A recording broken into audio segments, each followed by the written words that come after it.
د کومو خلکو غاښونو کې چینجي شوي وي یا وړې خرابې شوي وړې دردونه کوي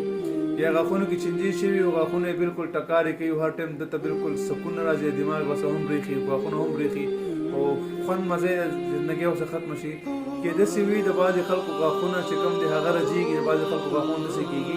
غاښونه هغه ټوکړې مطلب ماتېږي لږ لږ چې غاښونه ماتېږي غاښونه رژېږي خو که دغه درې مسلې چاته هم وي یا چا چې مطلب غاښونو کې چینجي شوي وي یا چا چې وړې خرابې وي یا چا غاښونه هغه څه کېږي رژېږي دا عمل د هغه خلکو لپاره دی عمل مختصر دی انشاءالله فایده به یې ډېره وي تاسو ته به د غاښ درد ته مکمل نجات میلو شي خو زه چې کوم عمل هم شیر کوم هره ویډیو کې سړی ویلی نه شي خو بعض ویډیو کې ویم کوم عمل زه هم شیر کوم انسان د خپل ځان دپاره کولو چې دا نه چې د خلکو لپاره هر چا دپاره دمونه شروع کړي دې کې روجات مسله راځي که څوک په دې کې ګیر شو زه به یې ذمهوار نه یم بله خبر ده دا عمل خپل کور خلکو لپاره کوي چې خو د کور نه بهر خلکو لپاره بالکل نشئ کوئ یا هر یو عمل زما د خپل کور خلکو لپاره کوي چې بهر خلکو لپاره هېچا لپاره تاسو اجازت نشته دی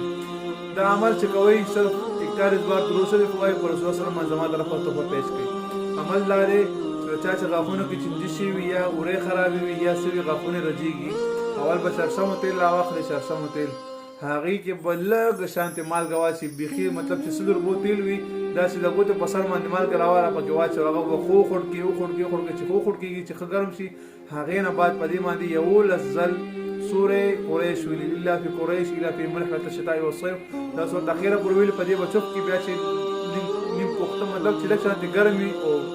ډېر یخ هم نه وي بس نیمڅه غوندې چې ګرم وي د مالوس روی نه روی مالوس هغې پسه به راواخلئ او په دې کې ښه لوند کړي چې لوند شي غاښونو په باندې بیا کېده 3 منټه 4 منټه کېده انشاءالله تاسو سب قسم د غاښونو مسله دا وي دا به الله تعالی ختم کړي راځئ شان موږ تاسو نازل شي بعضې به کسان زموږ موبایل نمبر غواړي زموږ موبایل نمبر یوټیوب چینل کې شته مفتي فیصل نوم باندې تاسو کوئ چې زما نمبر هغې نه وسئ شي السلام علیکم ورحمة الله وبرکاته